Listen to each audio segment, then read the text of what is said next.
동그란 사람, 네모난 사람, 세모난 사람, 별난 사람. 사람은 다 틀려요. 정말 제가 다 틀리다는 걸 얼마나 느끼느냐 하면은 내 친구들하고 냉면을 먹어도 내 친구 중에 아주 친한 친구가 하나 있는데 얘는 냉면을 먹으면은 달걀이 나오잖아요. 근데 걔는 흰자만 좋아해요. 근데 저는 노른자만 좋아해요. 저는 노른자만.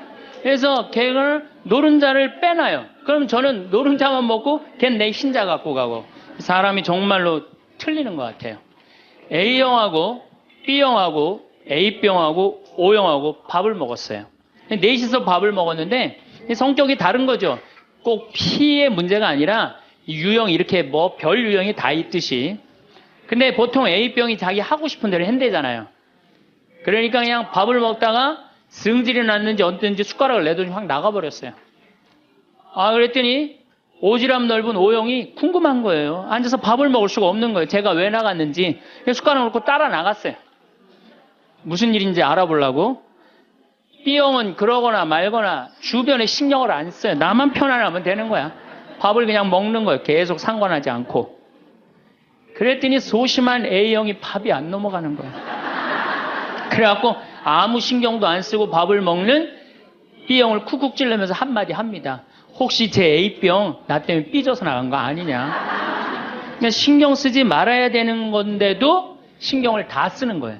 우리 이렇게 교우들 중에 굳이 내가 저 사람 이렇게 고민하고 괴로워하는 것까지 내 탓이 아닌데도 뭐 성당에서 뭐가 일이 잘못되면 다 누구 탓인 것 같아? 다 내 탓인 것 같아. 우리가 어디서 이게 교육을 받았느냐면은 루카복음 6장을 읽어보면은 뺨을 맞으면 다른 뺨을 돌려대고 겉옷을 달라고 그러면은 속옷을 두고 원수까지도 사랑하라고 가르칩니다. 원수까지도 사랑하라고 그러는데 정말 우리가 모두를 사랑해야 되는 거 아닌가 이런 생각 들잖아요. 그렇죠? 근데 예수님은 정작 다 사랑했을까요? 예수님 다 사랑하지 않으셨어요. 더욱이 12제자 중에 12제자 똑같이 사랑하지 않았어요. 12제자 중에 누구를 특별히 사랑했느냐면은 베드로, 야고보, 요한만 특별히 사랑했어요. 거룩한 변모 때 누굴 데리고 갔어요? 베드로, 야고보, 요한만 데리고 갔어요. 아니 그 기가 막힌 모습을 보여주려면 다 보여주지. 왜 3명만 데리고 가? 나머지 9명 기분 나쁘게. 그렇잖아요. 그리고 회당장 야이로의 딸 살리러 갈 때 누구만 데려갔느냐면 베드로, 야고보, 요한만 데려가요. 다른 사람은 그 부모 외에는 아무도 따라오지 못하겠다 그래요. 못 따라간 제자들 섭섭할 것 같아, 안 섭섭할 것 같아요? 근데 여러분들은 밥 먹으러 가는데 한 3명만 데려가야 되는데 나머지 6명 남아있으면 찝찝해, 안 찝찝해요? 앞으로는 그러지 마세요. 예수님이 겟세마니 동산에서 내 마음이 괴로워 죽을 지경이니 나와 함께 깨어 있어줘라. 그렇게 하고 가까이에 누구만 불렀느냐면 베드로, 야고보, 요한만 불렀어요. 예수님도 12 중에 3명만 이렇게 사랑했는데 여러분들은 레조 단원들 12이면 12명 어떻게 다 사랑해. 그 중에 3명만 사랑해도 누구하고 똑같아? 예수님하고 똑같은 거예요. 근데 놀랍게도 마태복음 18장에 이런 얘기가 나옵니다. 만약에 이웃이 잘못하면 우선 개인적으로 그러지 말라고 말하고 다음 한두 사람의 증인을 세우고 그래도 말 안 들으면 교회에 알리고 그래도 말 안 들으면 세리나 이방인 취급을 하라고 그래요. 그러니까 끝까지 끌어안으라는 말도 하셨지만은 어떻게 말 안 들으면 무슨 취급하라고 그래? 세리나 이방인 취급하라고 그래요. 마태복음 23장을 보면은 바리사이파, 사두가이파, 성구갑 이마에 팔 놓고 다니면서 일반 사람에게는 무거운 짐 지어놓고 자기는 손 하나 까딱하지 않는 이들에게 회칠한 무덤, 독사의 족속이라고 욕을 해대요, 예수님이. 그러니까 예수님은 어떻게 모두를 다 사랑했어요? 아니에요. 마음에 안 드는 사람들, 단죄해야 될 사람 단죄하셨어요. 그 예수님 또 그렇게 많이 참지도 않으셨어요. 우리 교우들처럼 그렇게 많이 참지도 않으셨어요.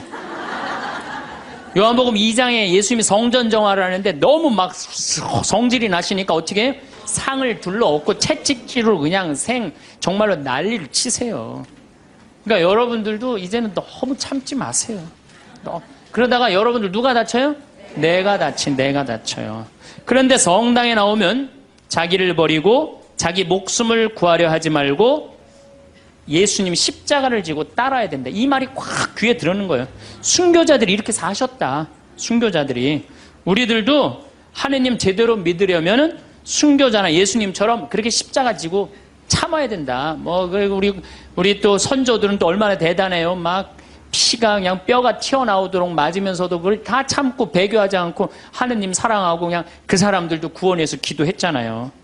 자기를 미워하고 남을 위해서 살아야 한다고 자기에게 어떤 일이 있더라도 주님께서 주시는 십자가라고 생각하고 참고 살아야 된다. 이렇게 우리는 이 말씀에 눌려 살아요. 이걸 뭐라고 그러냐면 십자가 컴플렉스라고 그래요.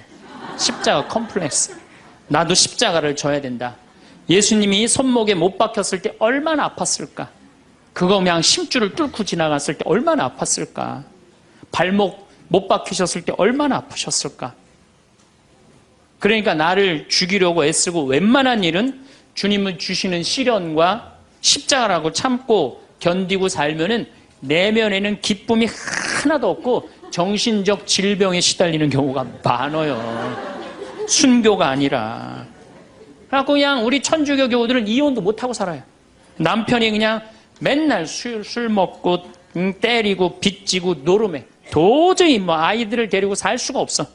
그래갖고 그냥 구역장님이나 레조 단장님한테 상담을 합니다. 나는 정말로 이제 도저히 저 남편하고 못 살겠다고. 열심한 구역장님이나 레조 단장님이 한마디 해요. 아유, 데레사 자매, 십자가에 계신 예수님 생각을 해야지. 십자가에 계신 예수님 생각하고 어떻게 하라는 거예요?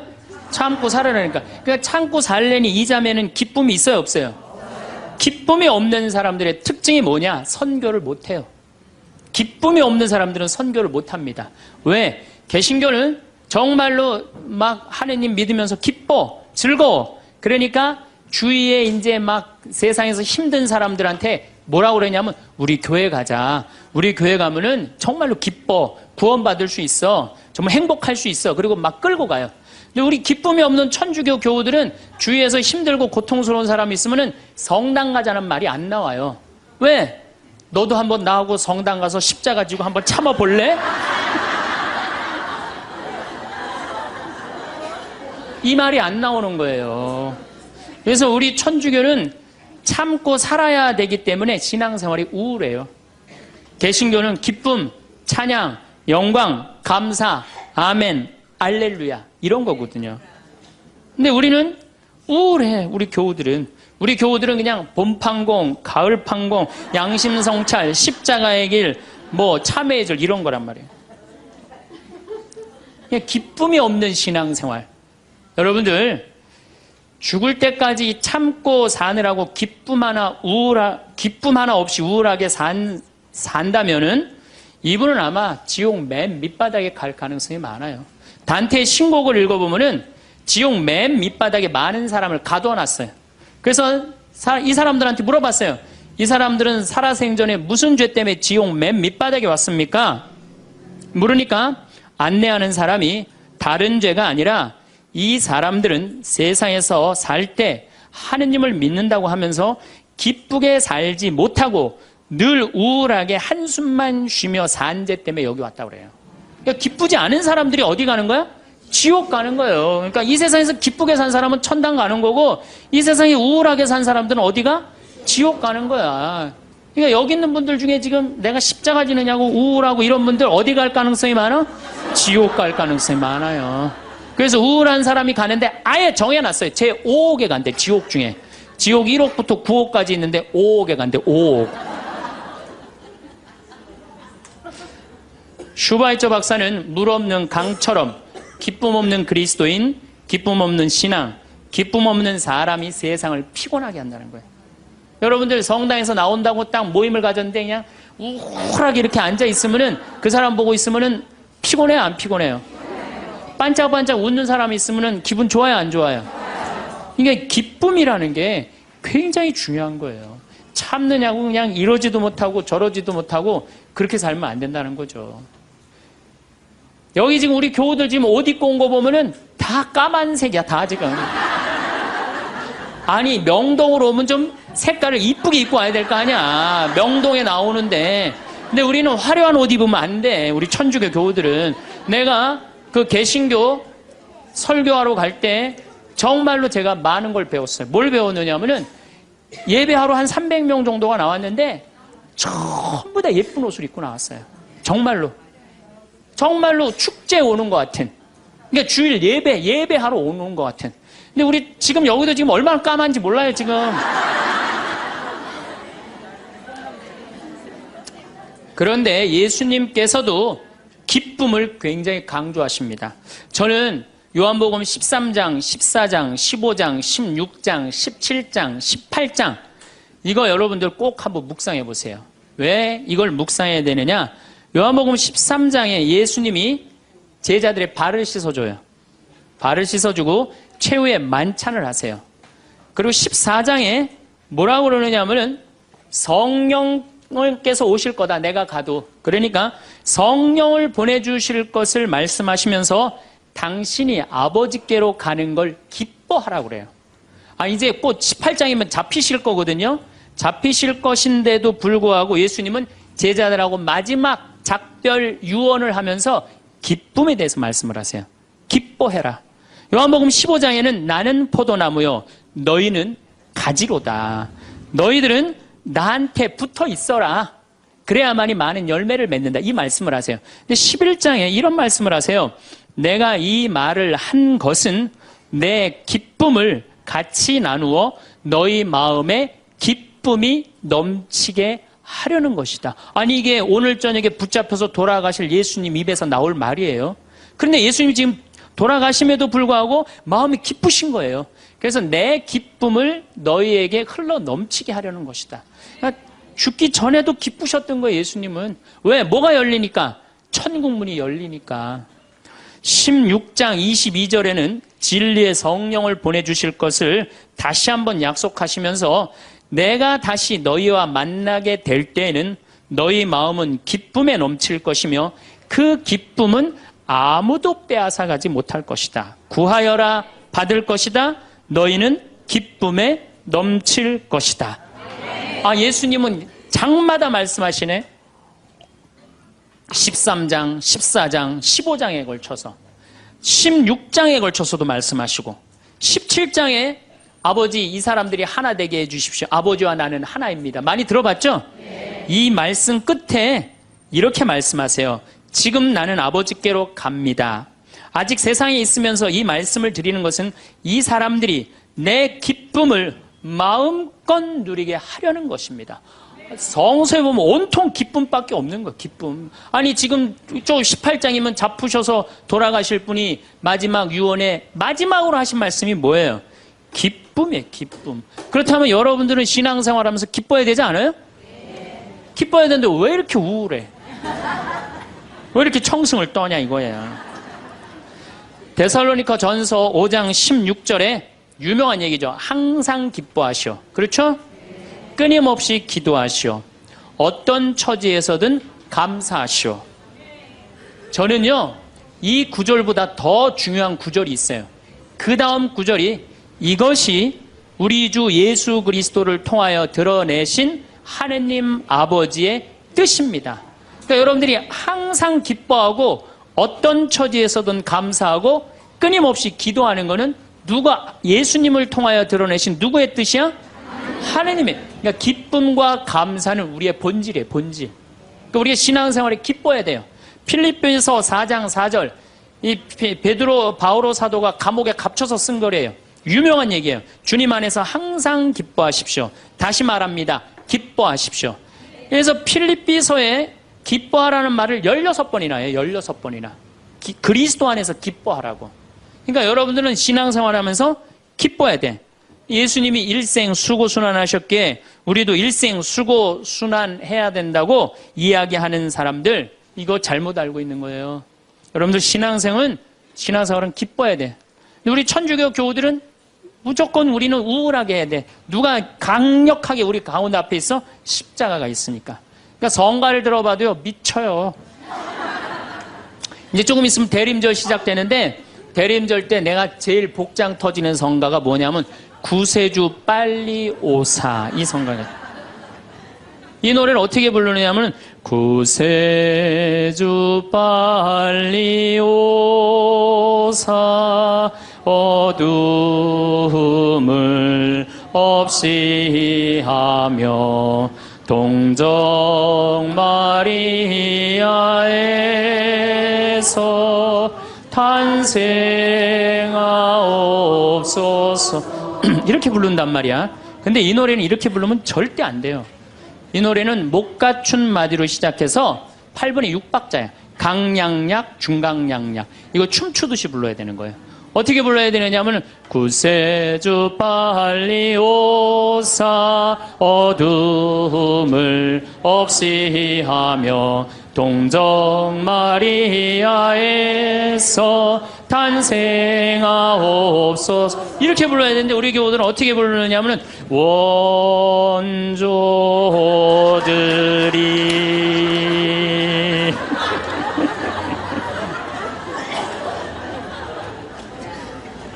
그러니까 그냥 구세주부로 빨리 가사는 구세주 빨리 오사라는 가사인데 하는 거 보면 장송곡이야. 장송곡. 기쁨이 없는 거죠. 사실 저도 신앙을 키운 결정적인 동기는 십자가입니다. 중학교 때 성당에 가보면 나는 수원 조원동 주교자 성당에 다녔는데 십자가가 나무 십자가인데 큰 게 있었어요. 근데 그 예수님을 보면 너무 불쌍한 거예요. 어쩌면 우리를 사랑하시기에 저렇게 고통스럽게 지셨을까? 그냥 보면은 근데 우리 이 조원동 주교자 성당 옆에는 은퇴 신부님이 살았어요. 근데 어떤 신부님이 살았느냐면 하한주 신부님이라고 살았어요. 막 수염이 이렇게 하얀 수염이 나신 하한주 신부님. 이 신부님이 얼마나 무서웠느냐면은 우리 어렸을 때는 성체험할 때 그리스도의 몸은 아멘하고 혀로 내밀었잖아요.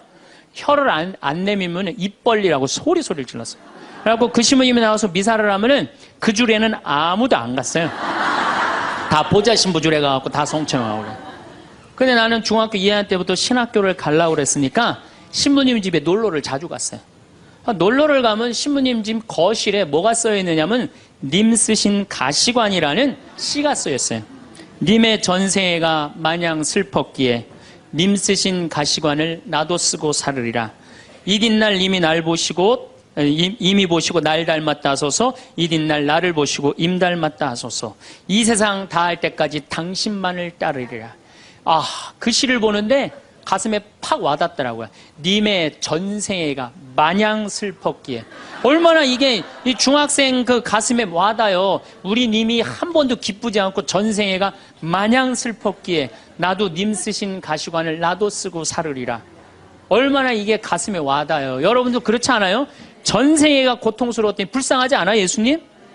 그래갖고 나도 그 님의 전생애가 마냥 슬펐기에 님 쓰신 가시관을 나도 쓰고 살으리라. 그거 하려고 신학교 들어갔어요. 신학교 들어갔더니 이번에는 신학교에서 신상옥이라는 친구가 지금도 활동 열심히 하고 있죠. 이걸 곡으로 써놨는데 기가 막힌 거예요. 우리 신학생들이 파티하고 축제 끝나면은 맨날 맨 마지막에 우리 신학생들이 이렇게 어깨 동무하고 부른 노래가 이 노래예요. 비장하게 부르는 거죠. 왜?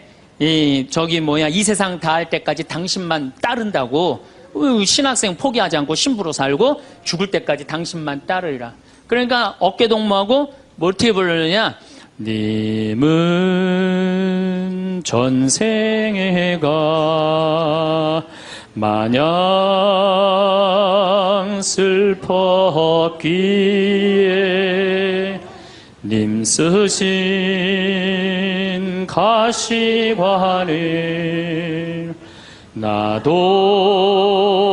쓰고 살으리다. 이튿날 님이 보시고 날 닮았다 하소서. 이튿날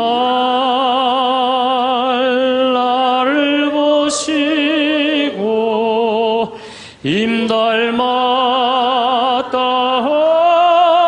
하소서.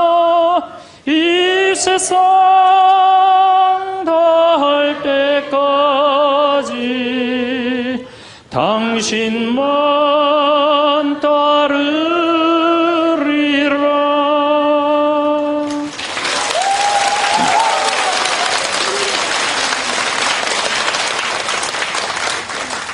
이렇게 청승을 떨면서 신학교 10년을 보냈어요.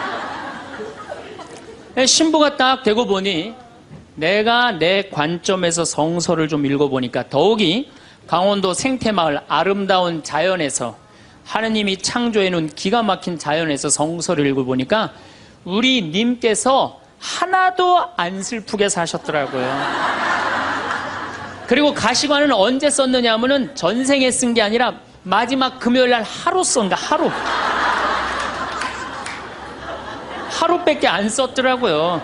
전생애가 슬프긴 뭐가 슬퍼요. 예수님처럼 기쁘게 사신 분이 없어요. 성서에 예수님을 표현하길 뭐라고 그랬냐면은 예수님은 먹보요 술꾼이라고 그래요. 루카복음 5장 29절에서 30절에 나옵니다. 그리고 레이는 그분을 위해서 자기 집에서 큰 잔치를 베풀었는데 세리들과 그 밖에 많은 사람이 큰 무리를 이루어 그분 일행과 어울려 먹고 있었다. 그래서 바리사회와 율사들이 제자들에게 투덜거렸다. 어째서 세리와 죄인들과 어울려서 먹고 마시고들 있어. 그러니까 예수님은 늘 먹고 마셨던 게 일이에요. 세례자 요한하고는 정반대의 행보를 보내세요. 세례자 요한은 금욕과 고행을 하는 정신적인 지도자였어요. 마르코복음 1장 6절을 보면 사막에서 지내면서 낙타 털옷을 입고 들꿀을 먹으면서 지냈다고 그래요. 뭐 꿀 먹으면 좋은다고 그랬는데 꿀을 요만큼 하루 겨우 견딜 만큼 먹었던 거예요. 정말로 금욕을 했던 사람이에요. 그런데 이 세례자 요한하고 예수님은 정반대야. 그러니까 예수님이 뭐라 그래? 세례자 요한에서 먹지도 않고 마시지도 않으니까 저 세례자 요한 보러 미쳤다고 그러고 내가 먹고 마시니까 나보러 마귀 들렸다고 그러고 그런다고. 그러니까 먹고 마시는 걸 당신도 인정한 거예요.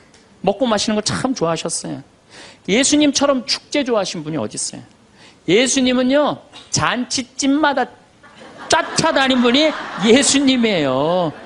오늘 이 레이 집도 쫓아다녔죠. 바리사이 집 갔죠. 자케오 잔치 갔죠. 가나의 혼인잔치 잔치집 갔죠. 그 다음에 나자로가 죽었다가 살아나온 다음에 잔치 차린가 거기 잔치 갔죠. 당신 항상 뭐라 그래? 당신을 신랑에 비유하셔. 혼인잔치 신랑에. 이런 축제를 좋아하신 분이 전생애가 뭐가 마냥 슬펐어요. 마르코복음 2장에 안식일에 미리삭을 잘라먹는 제자들을 꾸짖는 바리사이를 향해 예수님 이렇게 말씀하십니다. 사람이 안식일을 위해서 있는 게 아니라 안식일이 사람을 위해서 있는 것이다. 사람이 행복해야 된다는 거예요. 그런 것 때문에 사람이 매달려서는 안 된다는 거예요. 그러니까 예수님이 우리한테 주고 싶었던 건 이런 기쁨이에요. 기쁨. 그리고 예수님이 우리한테 주고 싶었던 거는 행복이에요. 행복. 마태오복음 5장에 가장 산상설교 맨 첫 구절이 뭐예요? 행복론이에요. 행복론. 행복하여라 마음이 가난한 사람들. 행복하여라 마음이 깨끗한 사람들. 행복하여라 마음이 온유한 사람들. 행복하여라 슬퍼하는 사람들. 행복하여라 아픈 사람들. 행복하여라 옳은 일을 하다 박해를 받는 사람들. 너희는 기뻐하고 즐거워하여라. 하늘에 받을 상이 크다. 그러니까 우리 보러 행복하라고 그러는 거예요. 예수님 기쁨을 처음 입을 열어서 하신 거는 행복론이고 마지막에 돌아가실 때는 기쁨이에요. 기쁨. 우리한테 기쁨과 행복을 주고 싶었던 거예요.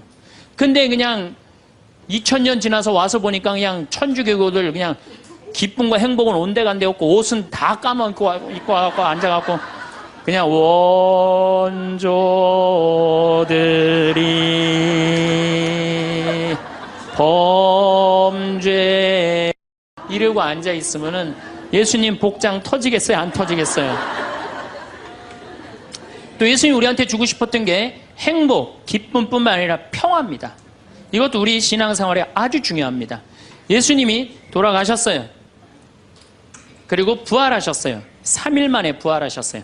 제자들한테 뭐라고 그랬냐면은 나는 3일 만에 다시 살아날 것이다. 근데 제자들은 이해를 못했어요. 죽고 난 다음에 살아난다는 말을. 그래갖고 예수님 돌아가시는 걸 보고 다 도망가 버렸어요. 이제 우린 끝이다. 그래갖고 심지어 어떤 제자들은 고기, 원래의 직업으로 돌아갑니다. 고기 잡으러 가요. 이제 우린 끝났으니까. 아니, 그렇게 3년 동안 그렇게 가르쳐 놨는데, 그렇게 배신했는데, 얼마나 열받아요, 예수님은. 근데 예수님이 3일 만에 딱 살아나서 제자들 앞에 나타나요. 제자들이 당황스럽겠어요, 안 당황스럽겠어요? 우린 끝났는 줄 알았는데 다시 나타나니까 얼마나 당황스러워요. 그리고 나타나려면 1년 후에 나타나면 덜 미안해잖아요. 배반은 해놨는데 3일 만에 나타나면 얼마나 미안해요. 마음이 기쁘기도 하고 혼란스럽기도 한 거야. 근데 예수님이 이렇게 말씀하십니다. 너희들 내가 3일 만에 살아난다고 그랬느냐, 안 살아난다고 그랬느냐, 왜 배반했느냐, 이렇게 따지지 않으세요. 입을 열어 하신 말씀이 뭐냐면은 평안하냐, 내가 너희에게 평화를 주노라. 예수님이 우리한테 주고 싶었던 거는, 우리가 아무리 배반하고 나쁜 짓을 했어도 예수님이 나하고 마주쳤을 때는 우리가 당황하지 말고, 그렇죠? 미안해하지 말고 그러라고 무슨 말부터 건네세요? 평안하냐, 내가 너희에게 평화를 주노라. 그러니까 예수님이 주고 싶었던 게 평화야. 자, 여러분들, 내가 성당 다니는데 기쁘지도 않고 행복하지도 않고 평화롭지도 않아. 성당 다니는 이유가 있는 거예요, 없는 거예요? 없는 거예요. 그러지 않으면 뭐하러 성당을 다녀요? 예수님이 가장 주고 싶었던 건데. 또 예수님이 우리한테 주고 싶었던 게 사랑이야. 요한복음 13장에 당신이 돌아가실 때가 알자 못내 사랑하던 제자들을 극진히 사랑하셨다고 그래요. 극진히. 얼마나 제자들을 사랑했으면 극진히 사랑했다고 그래요. 최후의 만찬 때 밥 먹으면서 누가 배반할 건지 막 자기네들끼리 의견이 분분했잖아요. 사도 요한이 예수님 가슴에 기대서 밥을 먹었어요. 베드로가 물어보라고 그래요. 예수님한테, 사도 요한한테 누가 배반할 건지. 저는 이 밥 먹는 장면에서도 예수님의 사랑을 느껴요. 마지막에 떠나면서 밥 먹는 장면에도. 여러분들, 본당신부님하고 회식을 해요. 너무너무 본당신부님이 잘생기고 편안하고 좋아. 그래갖고 그냥 먹던 밥을 들고 와갖고 신부님 가슴에 기대서 먹을 수 있는 분 계세요? 예수님의 품은 굉장히 넉넉하셨어요. 우리를 다 끌어안아 주시는. 예수님 우리한테 주고 싶었던 게 기쁨, 행복, 평화, 사랑. 그 다음에 맨 먼저 하실, 나는 너희에게 복음. 복음, 이게 영어로 뭐래? 굿뉴스. 다 알죠? 굿뉴스입니다. 좋은 소식을 전하러 온 거예요. 나는 하늘나라의 복음을 전하러 왔다. 굿뉴스.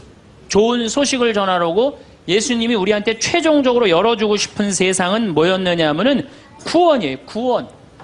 근데 이 좋은 거를 갖고 내가 즐겁고 행복하게 살아도 지금 현찬을 판국인데 우리가 그냥 우울하게 그냥 청승 떨면서 달면 옷도 다 까만 옷만 입고 다니고 말이야.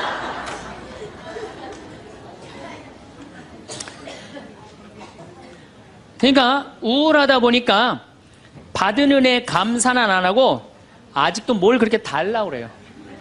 개신교는 정말로 개신교 방송 한번 보세요. 다 손들어서 하느님께 찬양드리죠.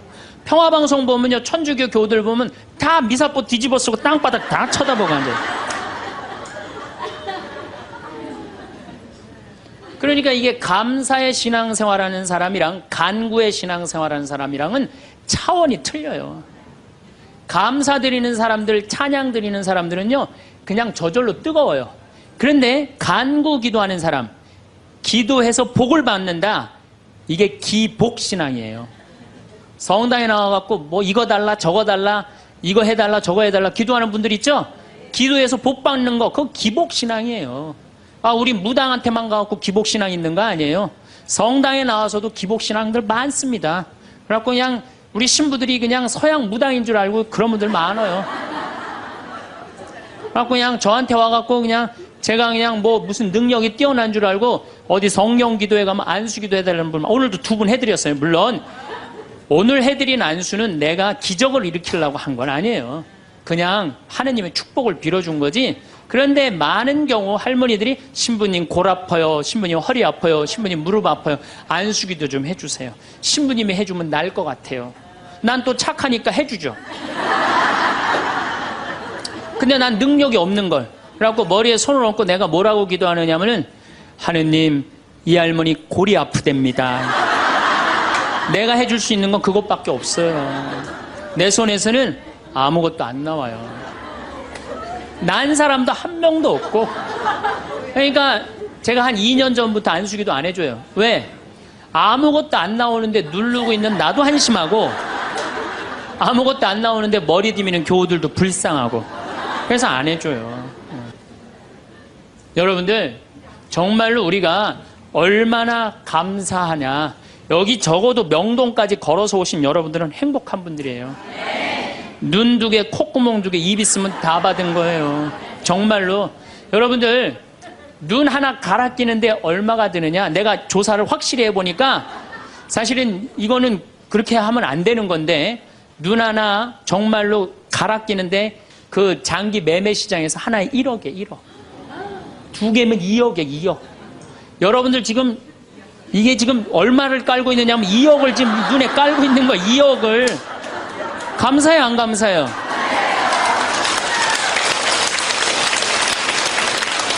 만약에 내가 아무것도 안 보여. 그래갖고 저 신부 얼굴도 못 보고 반찬이 어떻게 생겼는지도 모르고 명동성당이 얼마나 멋있는지도 모르고 그렇지 않아요? 아무것도 지금 다 보고 있는데 얼마나 감사해요. 감사하지 않아요? 감사해요. 신장 하나 갈아 낀데 3천만 원, 간 갈아 낀 데는 7천만 원이에요. 이것만 대충 따져도 3억을 여러분들 여기 지금 깔고 있는 겁니다. 근데 뭘 하느님한테 달라고 그래요? 다 주셨구만. 만약에 여러분들 내가 쓰러져 갖고 앰뷸런스에 실려간다. 1시간 산소호흡기 되는데 얼마를 내야 되냐면 36만 원 내야 돼요. 근데 여러분들 지금 공짜로 지금 오전 10시부터 지금까지 몇 시간 마신 거예요? 지금 5시간 마신 거예요. 한 200만 원 벌은 거지 앉아서. 감사해요, 안 감사해요? 하루면 1,000만 원 버는 거예요. 이렇게 받은 은혜 감사하기도 바쁜데 뭘 그렇게 하나님한테 달라고 그러세요? 신부님, 빚이 너무 많아요. 빚도 걱정하지 말아라. 갚다 못 갚으면 죽으면 되지 뭘 걱정하고 그래. 중요한 건 뭐냐면 여러분들 지금 빚 걱정한다고 갚아줘요? 안 갚아줘요. 빚은요 세월이 갚는 거예요. 그럼 세월한테 맡기세요. 세월한테 맡기고 나 오늘 하루를 살더라도 즐겁게 살아요. 아깝지 않아 이 하루? 그렇죠? 그러면 오늘 하루 정말 즐겁고 행복하게 살다 보면은 빚도 시간 지나면 갚아지는 건데 그걸 그냥 끌어안고 그냥 주님께서 여러분과 함께 마음을 드높이 우리 주 하느님께 감사합시다. 말로는 맨날 마땅하고 옳은 일이라고 그래. 말로는 미사 때마다 말로는 마땅하고 옳은 일이라고 그래. 주님께서 여러분과 함께 전능하신 천주 성부와 성자와 성령께서는 여기 모인 모든 이에게 강복하소서. 아멘. 미사가 끝났으니 가서 복음을 전합시다. 하나님 감사합니다. 떠날 때도 감사하다고 그래. 떠날 때도 성당 떠날 때도 감사하다고 그러고 정말 감사하느냐. 마음 안에 본질적으로 내가 2다리 있고 눈 있고 코 있으면요 여러분들 다 받으신 거예요. 근데 우리 천주교 교우들은요 감사하는 그 본질적인 게 안 되는 거예요. 이 하느님이 모든 거 내가 다 누리고 사는데 저는 그 지선아 사랑해라는 그 시를 보면서요 가슴이 정말로 미어졌어요. 이 이화여대 다니던 지선이라는 이 아가씨는 얼굴도 정말 예쁘더라고요. 그런데 술 먹은 그 차가 쳐갖고 오빠가 학교에서 데리고 오는데 불이 난 거예요. 그리고 11번을 수술을 한 거예요. 온몸에 화상이 입어갖고. 근데 이 친구가 시를 썼는데 기가 막힌 시를 썼어요. 저는 짧아진 8개의 손가락을 쓰면서 사람에게 손톱이 얼마나 중요한 것인지 알게 되었고 1인 10여걸 해는 엄지손가락으로 생활하고 글을 쓰면서는 엄지손가락을 온전히 남겨주신 하나님께 감사해. 개신교 다니나 봐요. 하나님께 감사한다는 거. 손가락 8개가 다 없어지고 엄지만 남았는데도 감사하다는 거예요. 근데 여러분들은 지금 뭐야? 10개 다 있잖아요. 감사해, 안 감사해요? 이 엄지 2개 가지고 지금 박사학위 지금 과정받고 있대잖아요. 얼마나 대단해요. 더 기가 막힌 건 눈썹이 없어. 눈썹이 타서 없어졌는 모양이에요. 무엇이든 여과 없이 눈으로 들어가는 것을 경험하며 사람에게 이 작은 눈썹마저 얼마나 필요한 건지 알았다. 여러분들 지금 눈썹 있는 거 감사해, 안 감사해? 감사하죠. 온전치 못한 오른쪽 귓바퀴 덕분에 귓바퀴라는 게 귀에 물이 들어가지 않도록 하나님이 정교하게 만들어주신 거라는 사실을 알게 되었다는 거죠. 무엇보다도 건강한 피부가 얼마나 많은 기능을 하는지. 여러분들 지금 피부 다 갖고 계시죠? 그 친구는 다 없어서 피부가 없어요. 껍데기일 뿐 별것 아니라고 생각했던 피부가 우리에게 얼마나 소중한 것인지 알게 되었습니다. 그나마 남겨주신 피부들이 건강하게 움직이는 것에 감사했으며 하나님이 우리 몸을 얼마나 정교하고 세심한 계획 아래 만드셨는지 온몸으로 체험했습니다. 참. 하나님이 생명을 허락하신 이상 그의 생명은 충분히 귀중하고 존중받아야 할 삶입니다. 무슨 얘기냐? 여러분들 다 존중받아야 될 삶이에요. 내 꼬라지가 왜 이러냐, 내 처지가 왜 이러냐, 이런 생각하지 마세요. 사람들이 그런데요, 저러고도 살 수 있을까? 네, 이러고도 삽니다. 몸은 이렇지만 누구보다 건강한 마음임을 자부하며 이런 몸이라도 전혀 부끄러운 마음을 품지 않게 해주신 하나님을 찬양하며 이런 몸이라도 사랑하고 써주시려는 하나님의 계획에 감사드리며 저는 이렇게 삽니다. 누구보다도 행복하게 살고 있습니다. 정말로 이렇게 이 상황이 안 좋은 사람도 감사하고 찬양하고 그리고 살아가는데, 아니 눈 2개, 콧구멍 2개, 다리, 손가락 10개, 귓바퀴, 눈썹 다 있는 여러분들이 한탄을 한다, 원망을 한다. 이거 우리 지금 뭐가 잘못 살고 있는 거예요. 신앙인으로서 숨만 쉬어도 감사한 거예요. 숨만. 그리고 이 대한민국처럼 잘 먹고 잘 사는 나라 있어요? 이렇게 잘 먹고 잘 사는 나라 없어요. 제가 아무리 돌아다녀 봐도 한국처럼 좋은 나라가 없어요. 내가 일본에 가갖고 회를 정식을 시켰어요. 회를 정식을 시켰는데 딱 2점 나오더라고요. 그래서 나는 그게 맛백인 줄 알았어. 맛백이. 그래서 홀딱 먹었어요. 아무리 기다려도 회가 안 나오는 거예요. 그래서 가이드를 불러서 왜 회가 안 나오냐 그랬더니 아까 2점 먹은 게 정식이라는 거예요. 일본 아이들은 가서 보니까 2점, 3점밖에 안 먹어요. 제가 지난 2월 달에 미국 플로리다 쪽에 강의를 갔어요. 마침 근사한 식당에 초대를 받아서 스테이크를 먹게 됐어요. 야, 호텔에서, 그것도 그냥 회원만 먹는 호텔에서 스테이크를 먹는다고 그러는데 진짜 스테이크 요만큼, 그 다음에 감자, 콩, 수프, 땡이에요, 땡. 아무것도 먹고 났는데 배고프더라고. 거기서 배고프다고 그럴 수도 없고. 근데 한국에 돌아가갖고 우리 집이 수원이야. 수원 갈비집들 많잖아요. 그래서 갈비집에 가갖고 갈비를 시켰는데 진짜 갈비 나오기 전에 상을 이렇게 하나 들고 나와요. 반찬. 그렇죠? 나는 갈비집 갈 때마다 궁금한 게 갈비 먹으러 가는데 게장이 왜 나오는지 난 이해가 안 돼. 게장 나오지. 그 다음에 또 뭐 나와요? 저기 뚝배기에다가 계란. 그렇죠? 요즘은 다 그거 나오더라고. 그 다음에 또 메추리알. 그 메추리알은 어디나 다 나오는 거고. 그 다음에 사라다 나오죠. 그 다음에 부침개 나오죠. 또 기다리시는데 배고프시다고 국수 말아서 나오죠. 그것만 먹어도 배불러요, 사실은. 그리고 이제 갈비가 4명이 가면 또 딱 4인분 나오면 그냥 그거 먹으면 배가 빵빵해요. 근데 우리는 배 빵빵하면 안 돼요. 배가 터질 때까지 먹어야 돼요. 2인분을 더 시켜요. 그래갖고 그냥 배가 터질 때까지. 그래갖고 그냥 정말 배가 터지기 일보 직전이야. 그런데 대한민국에만 나오는 장면이 하나 있어요. 배가 터질 것 같이 먹어갖고 갈비뼈가 다 널브러졌으면은 아줌마 하나가 쓱 나와서 이렇게 물어봅니다. 냉면을 먹을래? 된장찌개를 먹을래?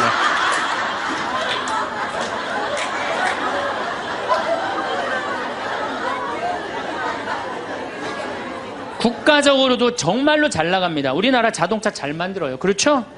텔레비전 잘 만들어요. LED 텔레비전이라고 미국 시장 96%에 휩쓸고 있어요. 자동차도 정말로 도요타 지금 막 추월하려고 그러는 판이에요. 반도체 잘 만들죠. 배 잘 만들죠. 97년 IMF 터졌을 때 아시아 전체가 다 IMF 터졌어요. 근데 우리나라처럼 IMF를 잘 극복한 나라는 없어요. 미국이 우리나라 기업 다 먹으려고 그랬는데 국민들이 금 모아갖고 그거 상환할 줄은 꿈에도 몰랐던 거예요. 대단한 민족이에요. 정말로. 그리고 2008년 금융위기도 우리나라가 참 잘 극복했어요. 그럼 국민들이 이렇게 행복한 나라에 살면 자부심을 가져야 될 거 아니야. 그렇지 않아요? 요즘 잘 나가요. 여러분들, 일본 소니가 우리나라 삼성에 떨어진 지 5년 됐어. 5년. 그렇게 따라가려고도 안 되는 거예요. 예? 텔레비전 잘 만들지. 작년에는 일본이 무역 흑자 200억 달러였는데 우리나라는 400억 달러예요. 올해도 잘 나가고. 근데 뭐가 그렇게 불만이 많어? 만족하고 살면 되는데 국민들이 욕심이 너무 많아요. 여러분들, 제가 세계 경제 10위권까지 들어간 나라 중에 다른 나라 침략하지 않은 나라가 없어요. 다 다른 나라 거 뺏어서 저렇게 잘 먹고 잘 사는 거예요. 우리나라가 작년에 수출 9위, 올해는 수출 7위가 올랐은데요. 경제 규모로는 15위지만은 그래도 경제권 10위권에서 이 조그만 나라에서 왔다 갔다 해요. 그런데 생각을 해봐요. 세계 10위권까지 들어간 나라 중에 다른 나라 침략해서 다른 나라 뺏어갖고 이렇게 잘 먹고 잘 사는 거예요. 미국 다른 나라 침략해 안 해요? 지금 이라크 석유 뺏어갖고 저렇게 잘 먹고 잘 살잖아요. 일본 침략했어요 안 했어요? 정말로 우리나라 저 강원도의 소나무 다 잘라갖고 저렇게 잘 먹고 잘 사는 거예요. 영국 침략했어요 안 했어요? 스페인, 남미 거 다 뺏어다 먹었어요. 그렇죠? 프랑스, 아프리카 다 베트남 거 다 뺏어다 먹었어요. 포르투갈, 네덜란드, 독일, 이탈리아 잘 산다는 나라냐 다른 나라 침략해서 다 뺏어서 잘 먹고 잘 사는 거예요. 그래서 저는 여행 다닐 때 이 코 큰 놈들 얼굴 다니면 제가 뭐라 그러는지 알아요? 이놈들아 고개 숙이고 다니는 도둑놈들아. 왜? 너희들은 아프리카, 인도, 아시아, 남미 거 다 뺏어서 지금 호의호식해서 사는 거야. 지금 너희들은 아시아, 남미, 아프리카에 굶는 사람들 너희들은 당연히 도와야 돼. 왜? 니네들이 다 뺏어간 도둑놈들이니까. 그런데 세계 경제 10위권까지 진입한 나라 중에 다른 나라 한 번도 침략한 적 없이 우리끼리만 이 자리에 올라온 나라가 한 나라가 있어요.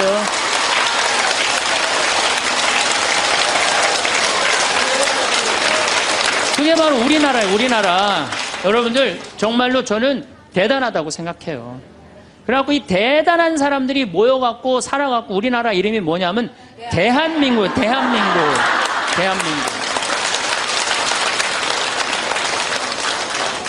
그러면 감사해야지. 행복해야지. 그런데 왜 176대 국가 중에 행복지수가 102등이야. 2007년 기준으로.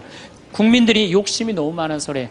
감사를 모르고 나눌 줄을 모르는 거야. 이제는 먹고 살만 했으니까, 먹고 살만하게 됐으니까 이제는 우리 국민들이 자부심도 가지고 정신적인 성숙도 가지고 나눌 줄을 아는 이 단계에 이젠 들어서야 돼요. 근데 이걸 누가 해야 돼? 우리 천주교 교우들이 앞장서서 해야 돼. 근데 저렇게 맨날 이 까만 옷만 앉아있고 있으니 이거 어떻게 하면 좋아?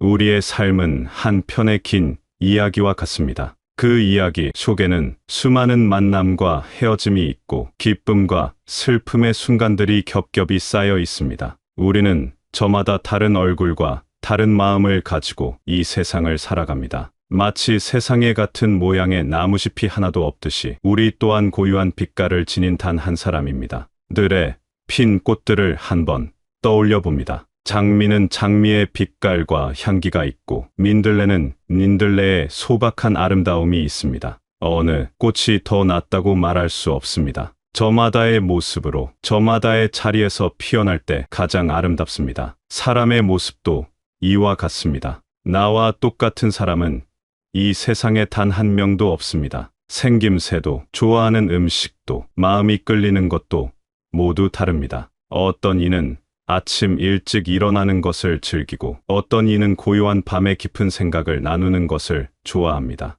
그것이 틀린 것이 아닙니다. 그저 다를 뿐입니다. 우리는 살아가면서 나와 다른 상대를 바꾸려 애를 쓰곤 합니다. 내 생각에, 내 방식에 상대를 맞추려고 합니다. 하지만 그것은 마치 둥근 돌을 억지로 네모나게 깎으려는 것과 같습니다. 돌멩이만 상처 입고 내 마음에도 실망의 그늘이 집니다. 평화는 상대를 내 모습대로 바꾸는 것에서 오지 않습니다. 있는 그대로의 모습을 가만히 인정하고 바라봐 줄 때 찾아옵니다. 아, 저 사람은 저런 생각을 하는구나. 나와는 다르지만 그럴 수 있겠구나. 이 단순한 인정이 마음의 무거운 짐을 내려놓게 합니다. 서로의 다름을 존중하는 마음은 마치 가뭄에 내리는 단비처럼 우리의 관계를 촉촉하게 적셔줍니다. 다른 사람의 다름을 인정하는 것만큼 중요한 것이 있습니다. 바로 내 마음속에서 일어나는 수많은 감정들을 있는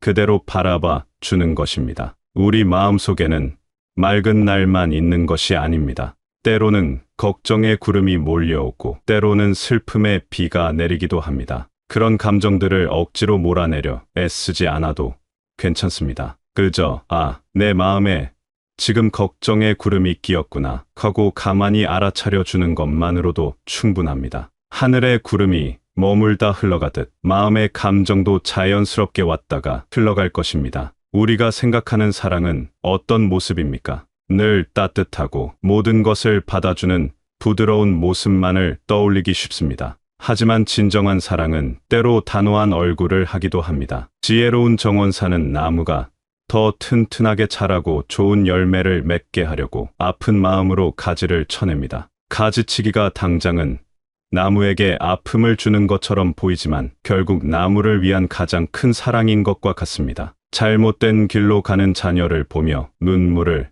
머금고 회초리를 드는 부모의 마음이 그것입니다. 그 안에는 미움이 아니라 더 깊고 간절한 사랑이 담겨 있습니다. 때로는 아니라고 말해주는 용기, 잘못을 꾸짖어주는 지혜가 더 큰 사랑이 될 수 있습니다. 모든 것을 괜찮다고만 하는 것은 사랑이 아닐 수 있습니다. 무관심의 다른 이름일지도 모릅니다. 진정한 사랑은 상대의 영혼이 더 맑고 곱게 자라기를 바라는 마음에서 시작됩니다. 우리는 흔히 인생을 무거운 십자가를 지고 가는 고통의 길이라고 생각합니다. 기쁨보다는 희생을, 웃음보다는 인내를 더 가치 있는 것으로 여겨왔습니다. 특히 험난한 시대를 온몸으로 살아내신 분들에게는 기쁨을 누리는 것조차 사치처럼 느껴졌을지 모릅니다. 하지만 정말 그럴까요? 삶이 우리에게 원하는 것이 끝없는 고통과 인내뿐일까요? 길가에 핀 작은 풀꽃 한 송이에도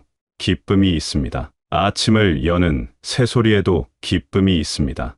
따스한 햇살이 창가에 머무는 순간에도 구수한 밥 짓는 냄새에도 삶의 기쁨은 보석처럼 숨어 있습니다. 우리는 너무나 오랫동안 그 기쁨들을 잊고 살았는지도 모릅니다. 마치 기쁨을 느끼는 것은 큰 잘못인 것처럼 늘 근심하고 걱정하는 것을 미덕으로 삼아왔습니다. 기쁨 없는 마음은 메마른 땅과 같습니다. 메마른 땅에서는 어떤 생명의 씨앗도 뿌리 내리기 어렵습니다. 얼굴에 기쁨이 사라진 사람은 다른 이에게도 즐거움을 주기 어렵습니다. 오히려 세상을 피곤하게 만들 뿐입니다. 굳은 표정으로 희생만 강조하는 삶은 나와 내 곁의 사람들까지 지치게 합니다. 이제는 우리 자신에게 작은 기쁨을 허락해 주어야 합니다. 하루에 한 번 나를 웃게 만드는 것을 찾아보는 기쁨 찾기 놀이를 해보는 것도 좋습니다. 위대한 스승들은 우리에게 기쁨을 이야기했습니다. 이 세상을 떠나기 전 마지막 순간까지도 남겨진 이들이 기쁨 속에 살기를 간절히 바랐습니다. 너의 마음에 기쁨이 충만하게 하려 한다. 이 말은 우리에게 주어진 삶이 슬픔과 고통으로만 채워져서는 안 된다는 뜻입니다. 삶의 순간순간에서 작은 기쁨들을 발견하고 그 기쁨을 온전히 누리는 것이 우리에게 주어진 소중한 과제입니다. 그리고 그분은 우리에게 평화를 주길 원했습니다. 걱정과 불안에 떠는 제자들에게 가장 먼저 건넨 인사가 평안하냐? 였습니다. 진정한 평화는 어디에서 올까요? 그것은 소유에서 오지 않습니다. 더 많은 것을 가지고 더 높은 자리에 오른다고 해서 마음의 평화가 저절로 찾아오지는 않습니다. 오히려 더 큰 불안과 걱정에 휩싸일 때가 많습니다. 평화는 감사하는 마음에서 싹틉니다. 우리는 늘 무언가를 더 달라고 기도합니다. 건강을 주십시오. 재물을 주십시오. 자식의 성공을 주십시오. 간절히 바라는 마음은 자연스럽지만 우리는 이미 받은 것들을 잊고 살아갑니다. 오늘 아침 내 두 발로 땅을 딛고 일어설 수 있었다는 사실에 감사해 본 적이 있습니까? 창밖의 하늘빛을 볼 수 있는 눈이 있고 사랑하는 이의 목소리를 들을 수 있는 귀가 있다는 것에 감사해 본 적이 있습니까? 우리는 너무나 많은 것을 당연하게 여기며 살아갑니다. 손에 쥔 것들의 소중함은 잊은 채 손에 없는 것만을 바라보며 한숨 짓습니다. 지금 이 순간 가만히 눈을 감고 헤아려 봅니다. 내게 주어진 것들이 얼마나 많은지를 말입니다. 맑은 공기를 숨 쉴 수 있는 것, 따뜻한 물 한 잔을 마실 수 있는 것, 나를 기억해 주는 사람이 있다는 것, 그리고 기뻤던 기억, 아팠지만 나를 성장시켰던 기억들까지도 모두 나의 소중한 재산입니다. 이 모든 것이 기적과 같은 선물입니다.